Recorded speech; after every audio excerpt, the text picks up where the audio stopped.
Hey, this is Headbanger Thrasher, one half of the former WWF Tag Team Champions of the World. You're listening to another wrestling podcast. It's time for another wrestling podcast. The measuring stick just changed around here, buddy. You're looking at the best there is, the best there was, and the best there ever will be. They got the answers. I change the question. The cream of the crop. Nobody does it better.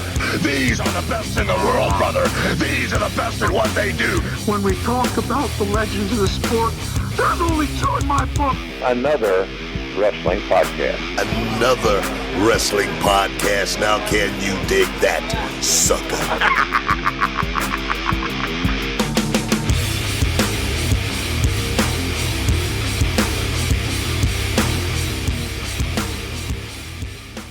All right. Welcome to another wrestling podcast. I'm Steve Credo.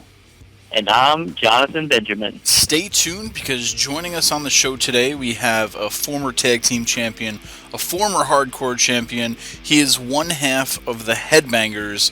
We have Glenn Ruth joining us. Thrasher will be on in a little bit. Jonathan, are you phoning this in via satellite, or via telephone? Yeah, I am in the land of milk and honey. I don't know what that means, but I am coming to you live from Indiana, my home away from home, and I've been out here for a little over a week.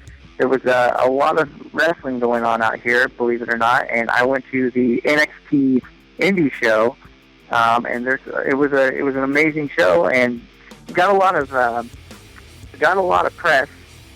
Steve, I don't know if you realize this, but we had Finn Balor before the NXT Indie show actually got injured in Nashville, Tennessee. Wow. And so he actually had to pull out of the competition at the NXT Indie show. So Finn was going to take on Baron Corbin, and that did not happen. So they scrapped that and had Sammy versus Corbin versus Samoa Joe in a triple threat match, and Sammy walked away with the win, but not before we got to see Finn. He came out after Bayley had a match, and Bayley called for him to come out, and he came out on crutches due to his injury, and I believe that he injured it doing his coup de grace finisher, which I believe is a very dangerous finisher, and it was only really a matter of time before, he got injured with that.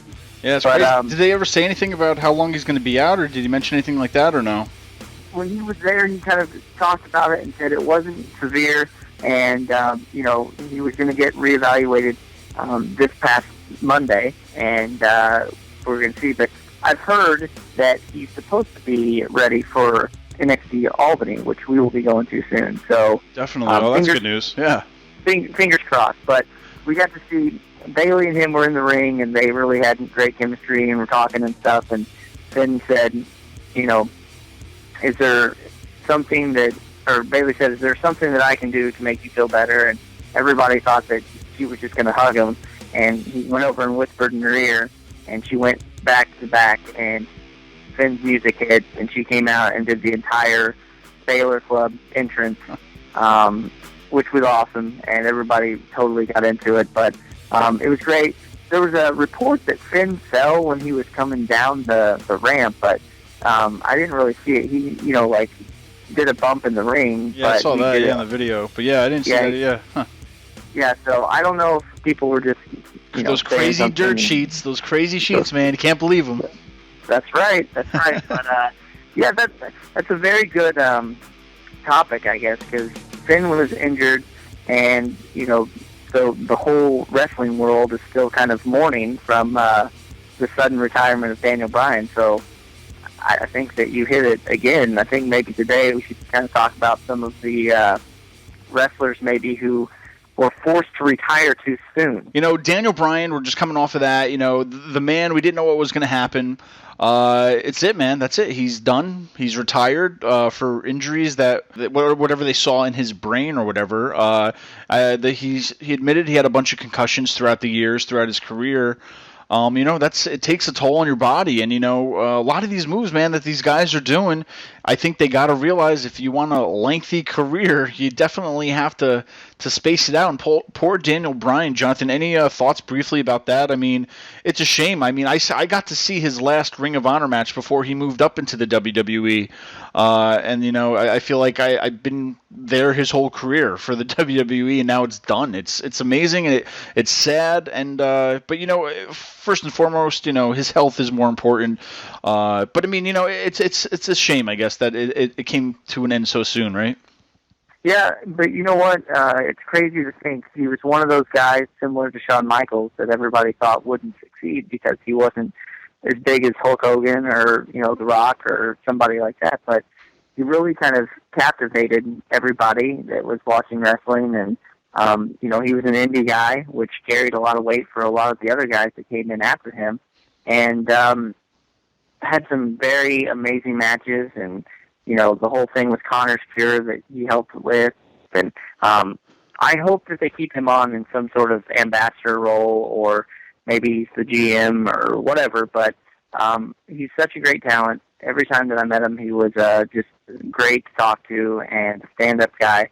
I think that his accomplishments will continue to be looked upon over the years as, really, really great, especially for being quote unquote, a B+ player. So, well, John, do you think we're going to see him in the Hall of Fame this year, or they're not going to do the same thing like they did? I don't know. You think it's too soon right now, or we'll wait a year maybe? I do. I think it's too soon, and it's not that he hasn't had a Hall of Fame career.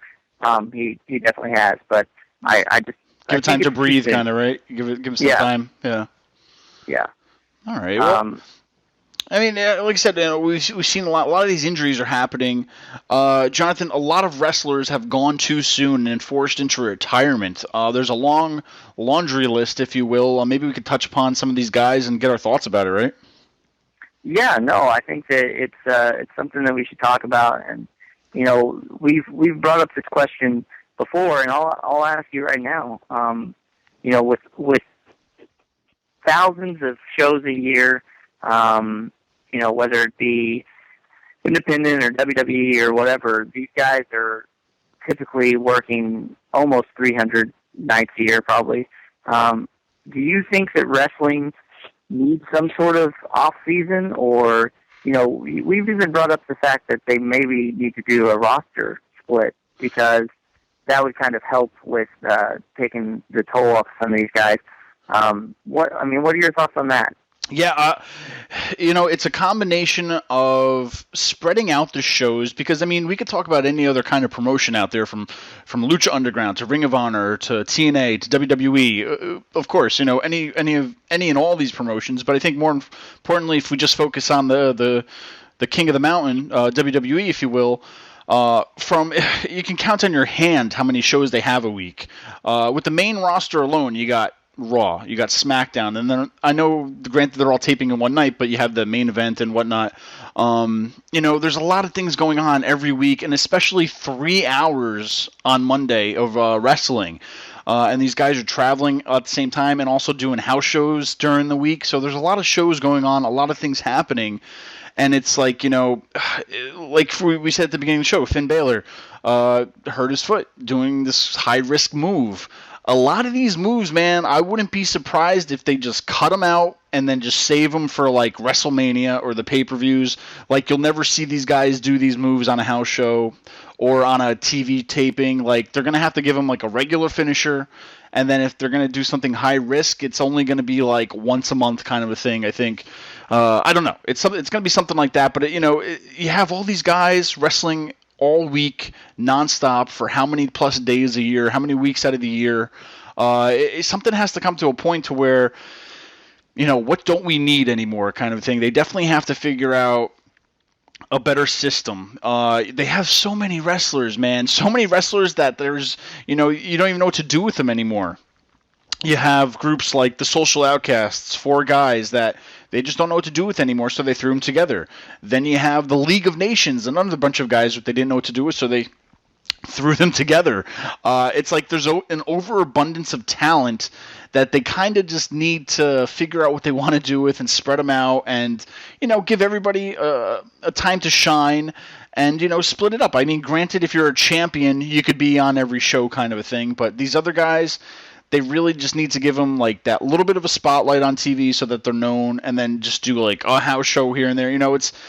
I don't know the system. I don't know how to separate it, but I mean, they definitely need to look at the books again and figure something out, because with all these injuries happening, man, and now, the end of Daniel Bryan's career, a lot of your top guys are out because their bodies are just overexhausted. There's something they have to sit down. They have to sit down and think about what they want to do fast. I don't know. I don't know what exactly, but some kind of a system, right? Yeah, and I'm sure that as this continues, the spotlight may be put on these wrestling companies because, God forbid anybody gets seriously hurt or anything like that. But, I will say that it seems like WWE in this instance had all their I's dotted and their T's crossed, because I know Daniel Bryan had went to a lot of doctors, and the rumor is that, a lot of them cleared him.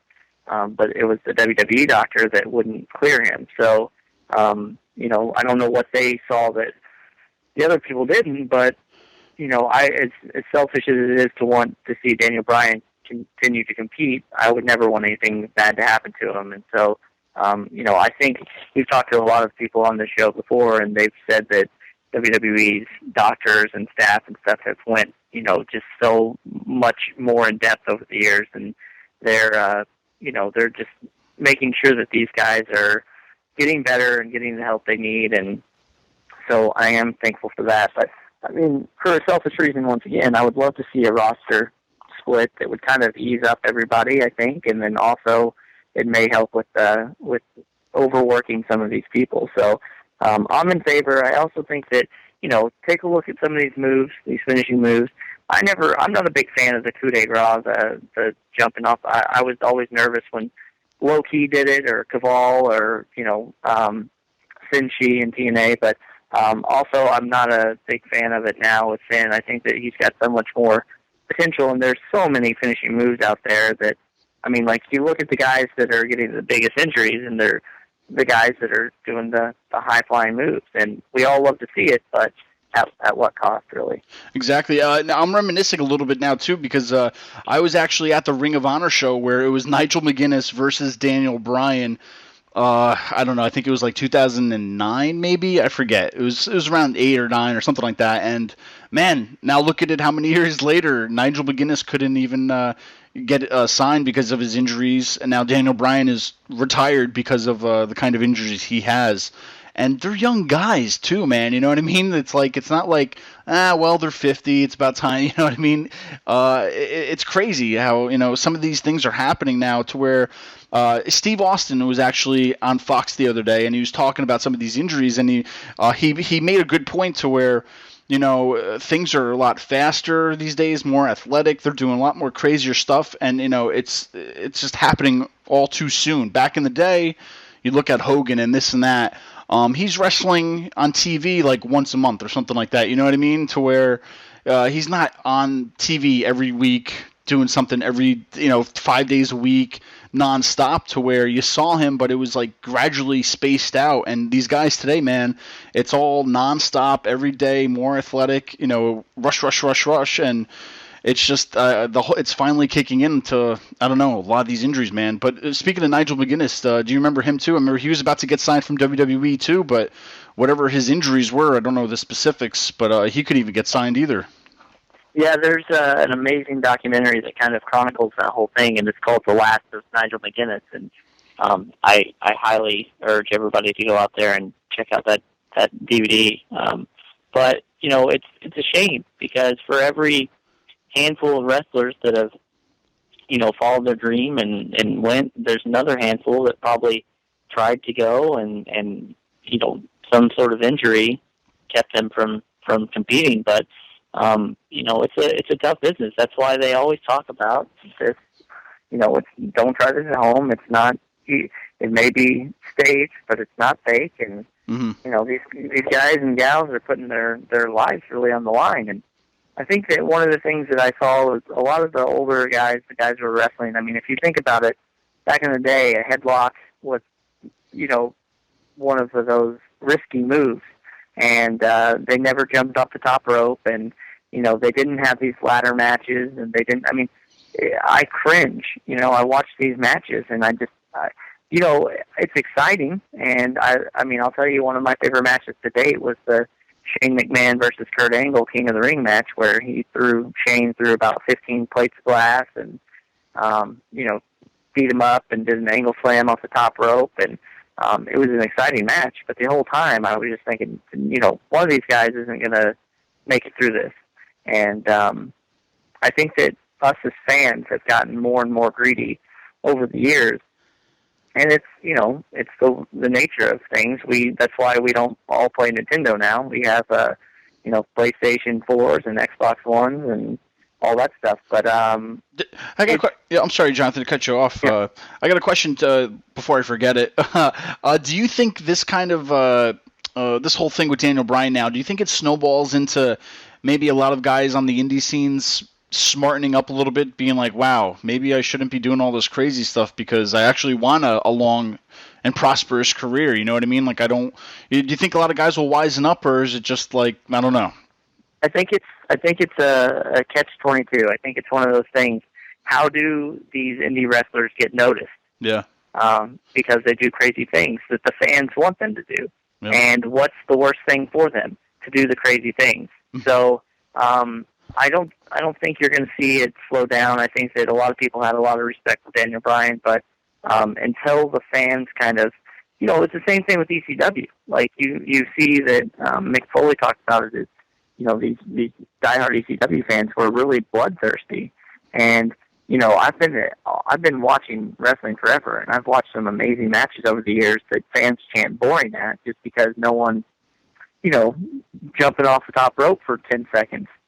That's right. A guy will throw a headlock on for 5 seconds, and the boring chants start, or whatever. And I think that's a combination of fans just wanting to have their voices heard, and also because we're preconditioned now to have these types of things. We've seen it all. Like, that's why, the first ladder match that you saw, like, blew your mind. And if you go back and watch the Razor and Shawn match, because that's really where a lot of people first saw a ladder match, it wasn't that crazy. You know what I mean? It was for the time, but it was still great, and they told a great story. But now, if someone doesn't go through a ladder or do a backflip off of a ladder onto another ladder, we think it's a subpar match. And I think that our own bloodthirst and excitement, seeking has kind of changed the business, and not for the best for these guys, really. Yeah, and it's kind of been like every few years or every so often, it's kind of been the same thing with concussions. I mean, Edge, had to retire the day after WrestleMania.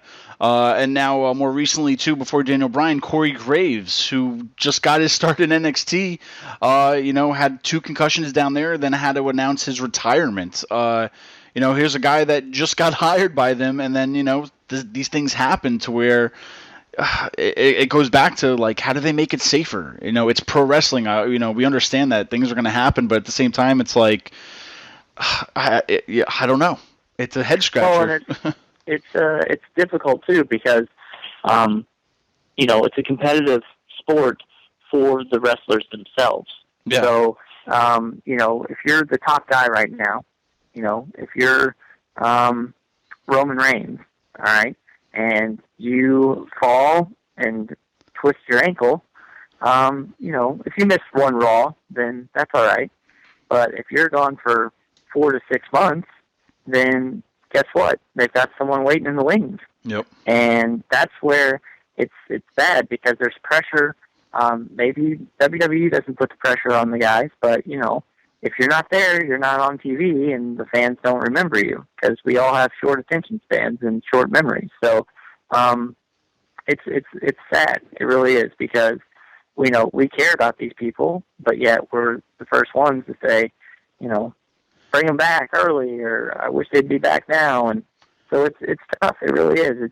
It's the whole thing's kind of a catch-22, really. Yes, definitely. Everybody listening out there, please send us a tweet at a wrestling pod, a wrestling pod, or on Facebook, facebook.com/another wrestling podcast. Comment on the show.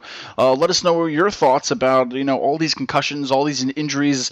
Letting these guys retire early. Maybe you have some ideas on what they could do. Let the world know. Let us know, and we'll be sure to read the best ones next time on the show. Or if you want, you can call our hotline at 802-297-7672. That's 802-AWP-7672. Voice your opinions. Let us know.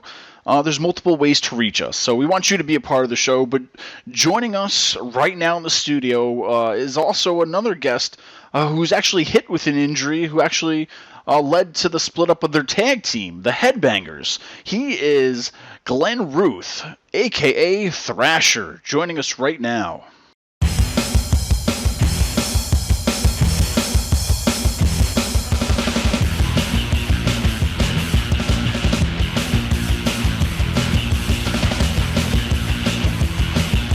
Joining us on today's show is someone who took pro wrestling by storm. He was a mainstay during the legendary WWF Attitude Era. He's a former WWF Tag Team and Hardcore Champion. Ladies and gentlemen, please help us welcome Thrasher, Mr. Glenn Ruth. Glenn, how's it going, man?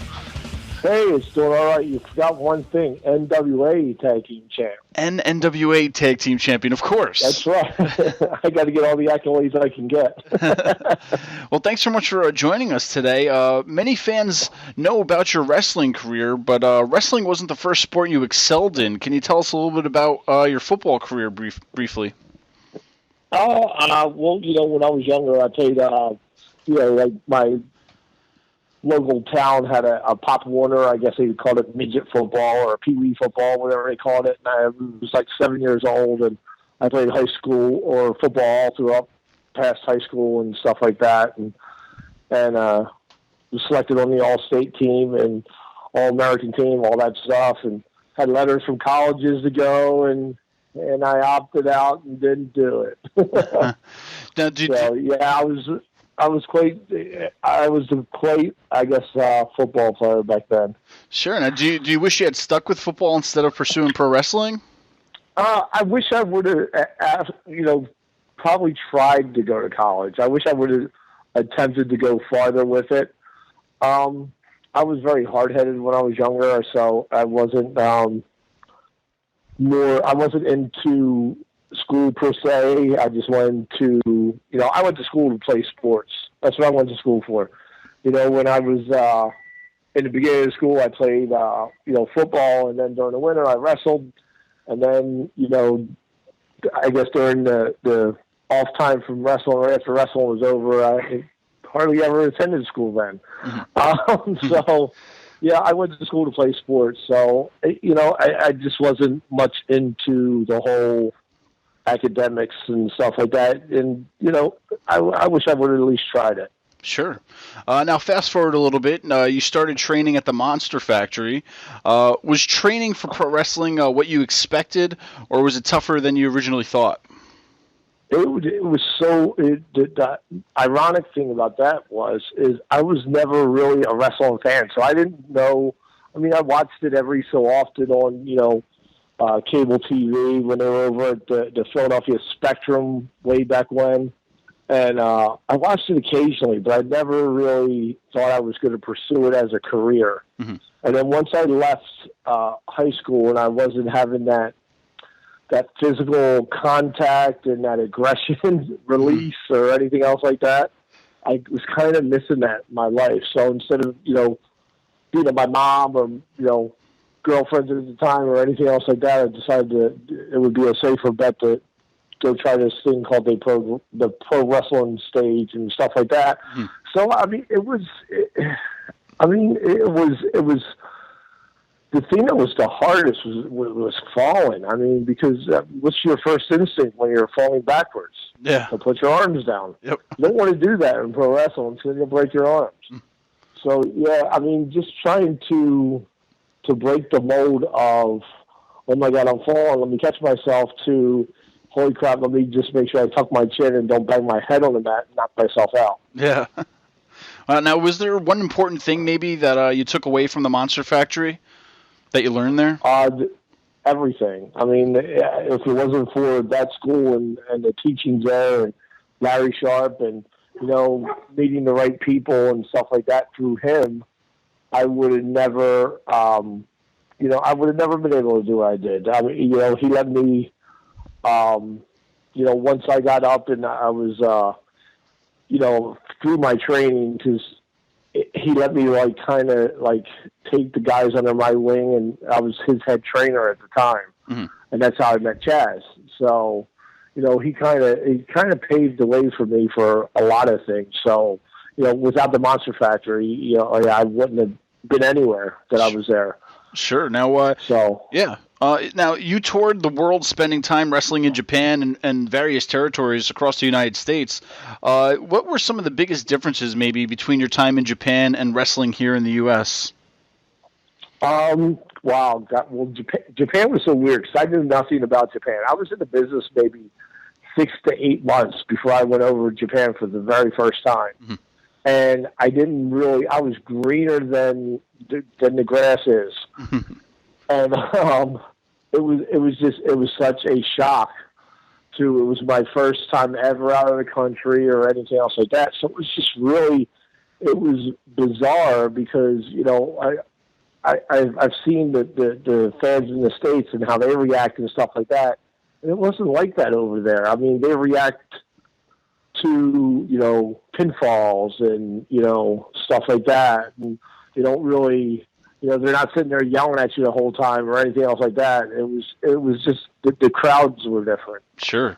All right. And, the psychology over there, I mean, it's a little bit more intense over there than it is here because back then you couldn't really do the ha-ha stuff or, the Joey Ryan dick throw or whatever the hell he did and stuff like that.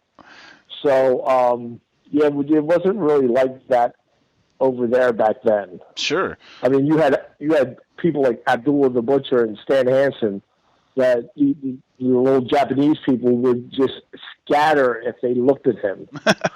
I remember one time we were leaving one of the buildings and, Stan Hansen comes out and he has his cowbell in his hand and everything else and his rope and he swings it over his head and everything else. And he just, he could separate people just by looking at them and they would just look back at him and just run. It was the same thing with Abdullah the Butcher. And it was just nuts. The amount of respect I want to say that the fans had over in Japan mm-hmm. is far different than the respect that's over here in the States.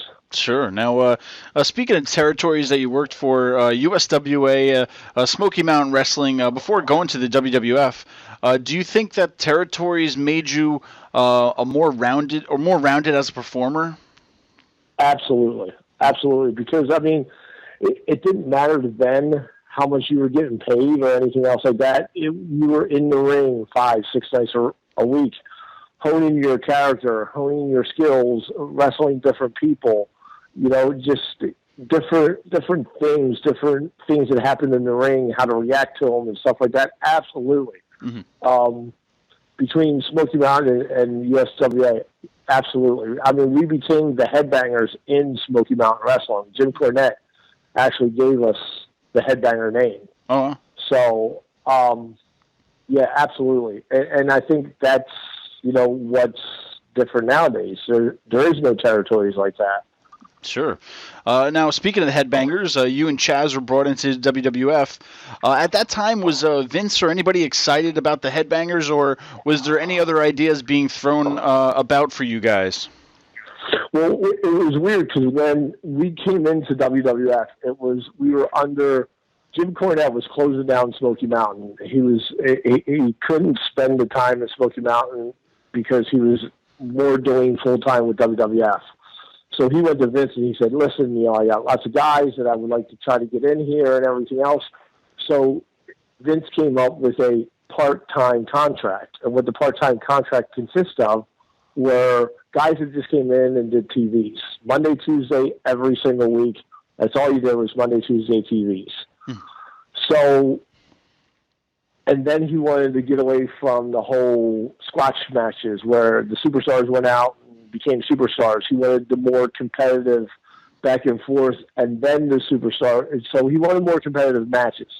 So we went in for our tryout, and it was so funny because it was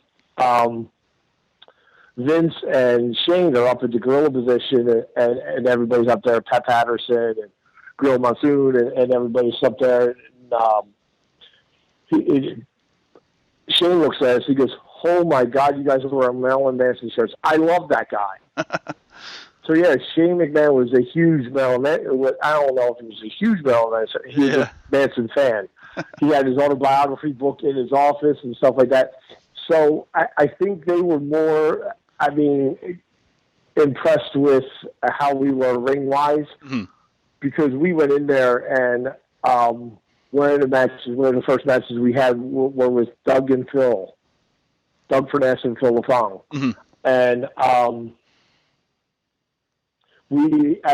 they came fresh over from Japan, and they were known for their, speed in the ring and their back and forth and spots after spot. And we went in there and we hung right with them and everything else. And here's these two kids that nobody's really heard of, and are, hanging in there with two of the greats from Japan and everything else. So I guess it was an eye opener, and that pretty much gave us our mark. Great. So, yeah, sure. You guys enjoyed a lot of success. You guys enjoyed a lot of success during your time in the WWF. You also got to be a part of one of the most infamous eras in wrestling as well. What are some of your favorite parts about wrestling during the Attitude Era? Just the competition. The thing that made the Attitude Era great, and even the WCW era great, was because they were trying to beat us and we were trying to beat them. Why do you like Pepsi? Because you don't like Coke. Why'd you like WCW? Because you didn't like Vince in the WWF. Vice versa. Sure. So it was just that constant competition, and whenever you were on, you always wanted to make sure your segment or your time slot or your TV time was going to outrank or outdraw what WCW was doing. You wanted to make sure more fans were watching WWF at that time when you were on TV than they were watching Nitro. So it was just that oh my God, we got to beat them this week. Oh, we came so close, but yeah, we're going to get them next week. It was that constant competition, and back then I felt like the locker room, everybody felt like a family. God willing, and I hope Bret Hart makes it through his latest bout he has, but I'm sure he will. He's one of the toughest people I know. With his cancer that he's actually having surgery today for. Yeah, and we wish him nothing but the best. So, everybody knew where their position was in the company. Everybody knew, who the main event was. It was Taker, it was Steve, it was Shawn, it was Brad. It was, they were the main event guys. That's who the people were coming to see. And then they were also glad to see the rest of us. So, we all knew the pecking order and everything else. And I just felt like back then the locker room wasn't so cutthroat or out to get each other or anything else. From what I hear, it's like now. Not that I know or anything else, because I don't know. Sure. I haven't watched it on TV. I couldn't tell you who their champion was right now. Yeah.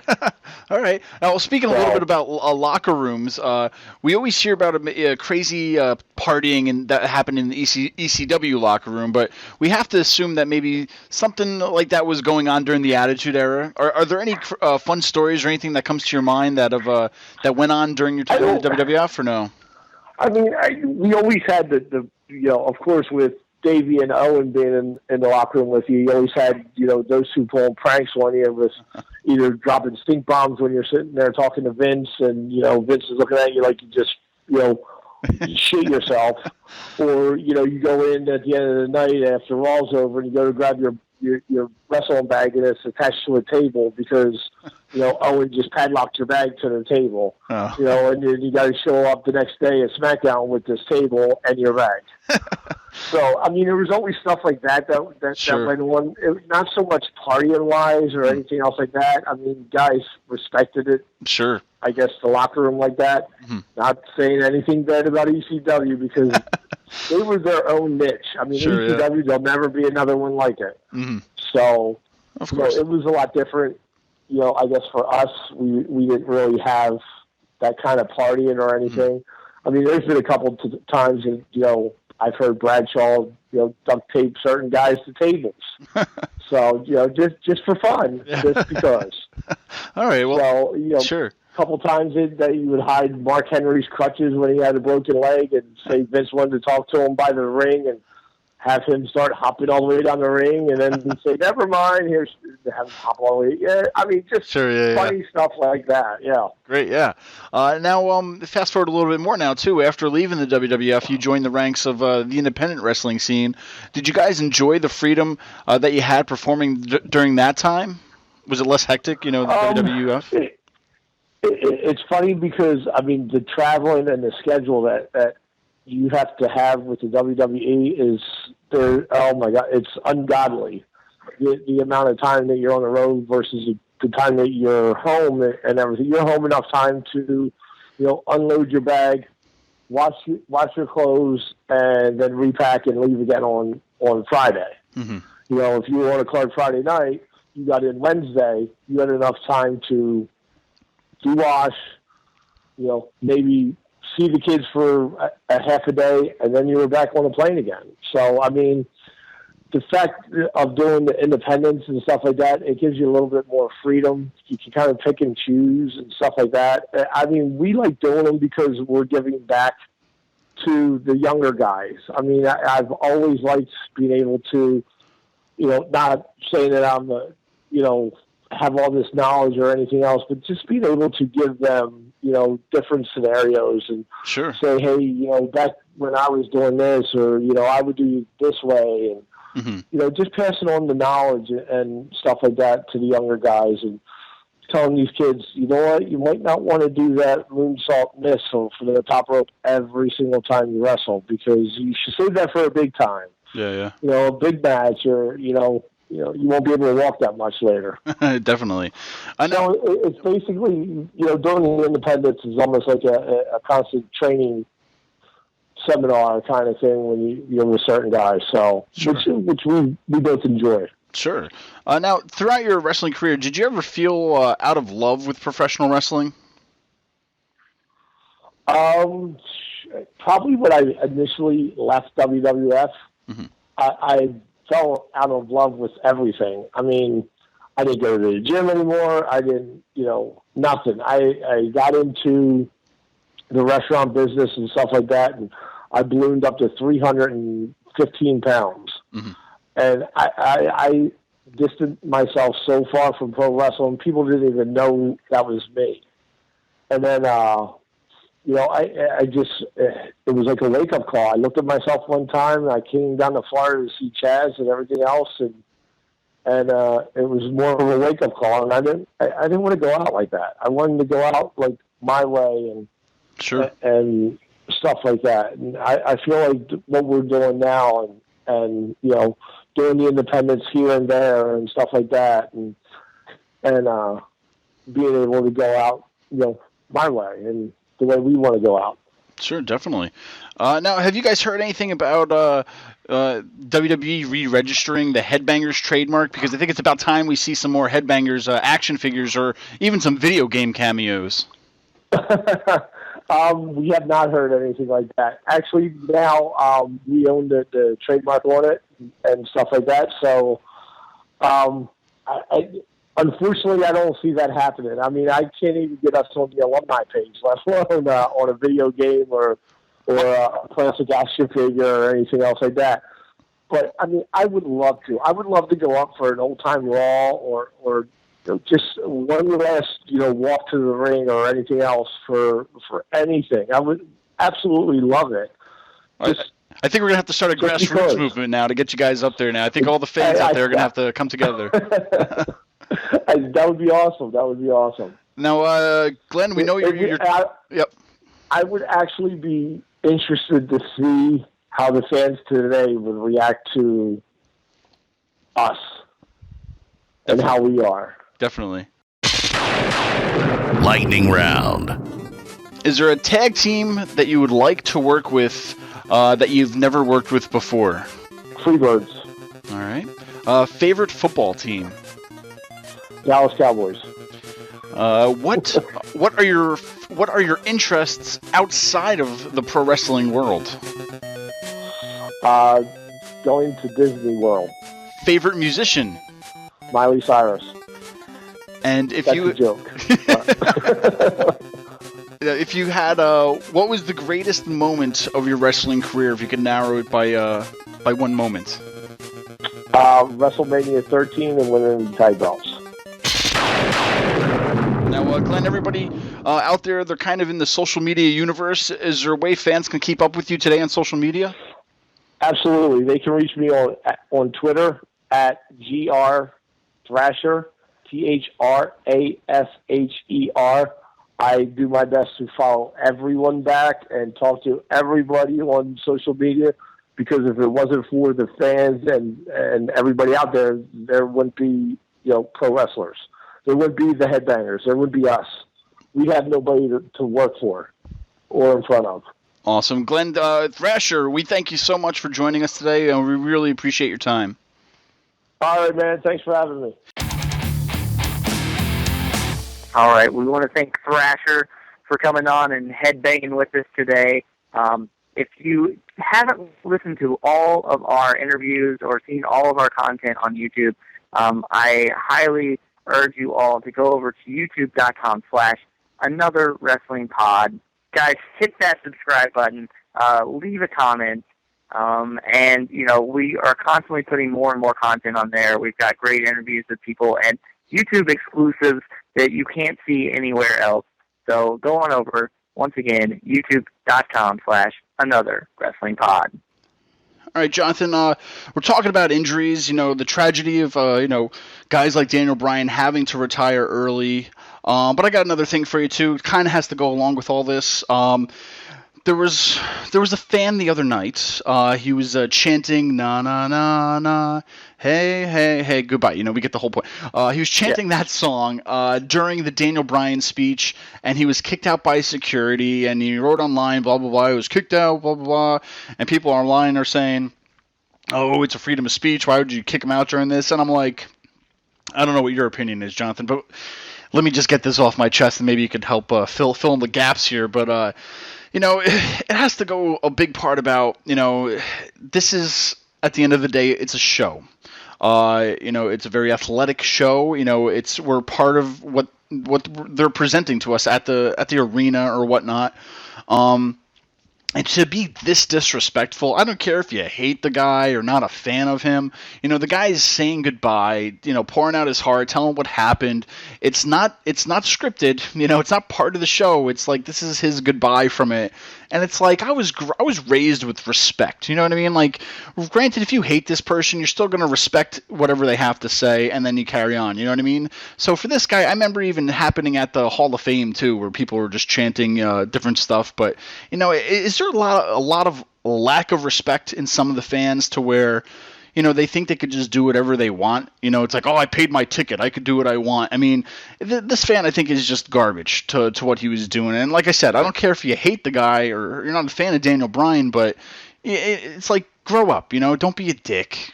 Just if you don't like him, just shut up, right? I mean, I don't know. I'm kind of annoyed by this, but it's kind of going around right now. It's kind of, being talked about a lot. Listen, the way I feel about it is it shouldn't be any surprise. I myself also brought up with respect, pull out a chair for somebody, open the door for somebody, and it's just bad manners. We were at the Hall of Fame when, Trish Stratus was getting inducted and people were hooting and hollering at her and booing her husband, and, that's a special night for her. And it's the same for Daniel Bryan. He just got told, basically, that he can't do the one thing that he loves more than anything. And it's not about love and hate at that point. I mean, I can't even think of a wrestler that I dislike that much that I would want to ever be that disrespectful to them. Yeah, your ticket gives you certain rights, but I think that's the thing is a lot of these fans nowadays. We've seen it down at NXT, we've seen it at independent shows, we've seen it at WWE, we've seen it anywhere that there's wrestling. We've seen fans that want to be part of the show, and I think that's what this is. He probably even sitting down thinking about it, like, yeah, that was a dick move. There's no reason for it. I don't care if you don't like John Cena or whatever, but that's what's crazy about it. The thing is that someone will say, God, I hate John Cena, but I sure respect him for all that work he does with, Make-A-Wish or whatever. And it's like, okay, well, just then keep your mouth shut whenever it comes to this stuff. You're free to boo Daniel Bryan in a wrestling setting. If he's wrestling your favorite wrestler, then have at it. But I was just going to say, you hit the nail on the head again, because, with the whole John Cena thing, to where Cena comes out, people are chanting, let's go Cena, Cena sucks. And that's fine, because even people are saying Cena sucks or having fun with it, and it's not disrespectful, but it's not like Cena's saying, hey, I'm retiring because of my head injury or whatever, and then you're booing him. Like, that would never happen, you know what I mean? It's just some of these fans, man, I feel like they're in that high school setting, they need to, like, show off or try to be cool, and it's just like, no. If you're going to do this, just don't go to the show. Don't ruin it for other people. Don't be that guy. I guess some of these fans just have to realize, like, or maybe they just weren't taught respect as kids. I don't know. Maybe it's one of those things. We can beat it into them. That's it. If you're at a next show and nobody's respecting the show, beat them up. Tell them AWP sent you or something like that. It's probably bad press for us, but it's, no press is good, or no press is bad press or something like that. Anyway. Yeah. But no, I think that at the end of the day, this is a life. This is something that it goes beyond just wrestling. And Daniel Bryan, love him or hate him as a performer, gave his heart and soul for the thing that we all claim to love so much. So if you do indeed love the sport of professional wrestling, yesterday or Monday for Raw was a sad day. And we should all respect him and his accomplishments and his sacrifices, and they said it a lot, and I'm grateful for him. I'm also grateful for professional wrestling because it allows us to do what we're doing right now. And Steve and I, we don't have the same opinions on everything, but we talk about it and we discuss it in a civil manner, and I think a lot of people could learn a lesson from what we do here every week. That's right. So at the end of the day, guys, tell us what you think too. Once again, Facebook.com/Another Wrestling Podcast. Give us a like, comment on the show, or tweet us at A Wrestling POD. That's A Wrestling Pod. Tweet us, Facebook us, whatever. We're out there. So comment on the show. Let us know your thoughts about, maybe being respectful as fans, and maybe if you ever encountered somebody being disrespectful at a show, what happened? Tell us. We'd like to hear. Today's show is brought to you by... Hey, Jonathan, I know obviously you're a big pro wrestling fan. The last time I hung out with you, you had a lot of unique pro wrestling items on you and with you. Where do you get all this merchandise? Well, Steve, for once in your life, you can be just like me, and all of our listeners out there can be just like me as well. I get my one-of-a-kind wrestling merchandise from ProWrestlingCrate.com. Now, Pro Wrestling Crate is one of the latest crate subscriptions that you can get, but the best part about this is it's so unique and different than any of the other crates that are out there. Each month, they're curated by a wrestler or a certain group involved with wrestling, and everything in the crate kind of revolves around a certain theme.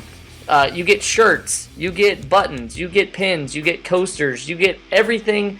And most of this stuff is one of a kind. If you don't get it, if you don't subscribe to Pro Wrestling Crate, then you really aren't going to be able to get this stuff. And if you want any more information, be sure to go on over to our friends at Pro Wrestling Crate. You can follow them on Twitter at PWCrate. They also have an Instagram, who doesn't these days, at Pro Wrestling Crate. And you can go to their website and sign up, which we highly suggest you do, at ProWrestlingCrate.com. Hey, now I know. All right, guys, check out Mania Crawl this year. If you're headed down to WrestleMania, you're going to want to go to this, especially if you're a pub crawl kind of a fan. So, you've been out drinking or whatnot with your friends, and you did a little pub crawl. Well, this is a Mania Crawl. So during WrestleMania weekend, they're going to be starting in Dallas down there. You can find out all the information on maniacrawl.com. But guys, all the money raised is going to be going towards Connor's Cure and the Children's Hospital. They have an official donation page you can check out at givetochildrens.org. They're also going to be selling Mania Crawl t-shirts via Teespring until February 28th. Teespring kicks back around $6 per shirt, which is also being donated towards Connor's Cure and the Children's Hospital. So be sure to check that out at teespring.com/maniacrawl. And they've also teamed up with Uber. They will be the official designated driver of Mania Crawl 2016. They're going to be creating a code they'll probably be announcing soon. Make sure you stay tuned to maniacrawl.com. This code will earn new riders their first ride for free up to $20. And every time somebody uses Uber, the promo code, they'll raise $5 towards Connor's Cure and the Children's Hospital as well. So once again, you're still raising money for a great cause. You can find them on Twitter and Instagram at ManiaCrawl, and you can visit their website at maniacrawl.com or even contact them at contact@maniacrawl.com. Once again, AWP supports this because it's going to a great cause, so make sure you head on over to maniacrawl.com. Well, that's the show. We want to thank you all for listening today. Every week we do this show free of charge for you, the fans. If you're wondering how to repay us, we have just the thing.